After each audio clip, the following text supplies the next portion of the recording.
Hi అండి. Egg biryani తయారీ విధానం అండి.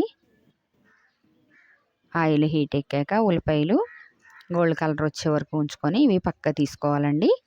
ఇవి బిర్యానీలో వేసుకుంటే బాగుంటుంది కదండి.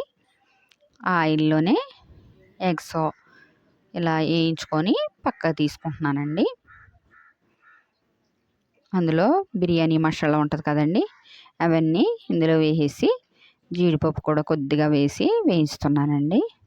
ఇవి వేగాక అల్లం వెల్లుల్లి పేస్ట్ ఉంది కదండి, అది వేసేసుకొని అది కూడా వేగనివ్వాలండి.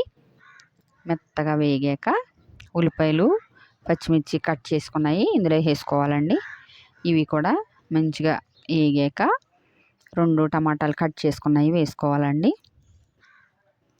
వేసుకొని అవి మగ్గాక అందులో గరం మసాలా, బిర్యానీ మసాలా, ధనియాల పౌడర్ వేసుకొని అందులోనే మరి కారం, సాల్ట్, పసుపు వేసుకొని గుడ్లు ఉన్నాయి కదండి అవి కూడా కొంచెం మసాలా పడద్దని ఇందులో వేసి ఒక 10 నిమిషాల నుంచి పక్క తీస్తున్నానండి.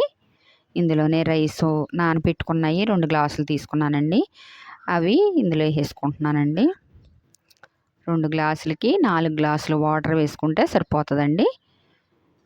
ఇది మామూలు రైసేనండి, బాస్మతి రైస్ గట్రా కాదు. ఇలా కూడా బాగానే ఉంటుందండి టేస్టు. ఇందులో అవి మరిగేటప్పుడు ఉల్లిపాయలు వేయించి పక్కన పెట్టుకున్నాను కదండి, అవి వేసేసుకొని కొత్తిమీర కొంచెం పుదీనా వేసేసుకొని మరలా మూత పెట్టాలండి. ఒక 10 నిమిషాలు పోయాక వాటర్ అంతా ఇనికిపోయి చక్కగా ఉడికిపోయి ఉంటుందండి. ఇది సర్వ్ చేసుకొని తినడమే.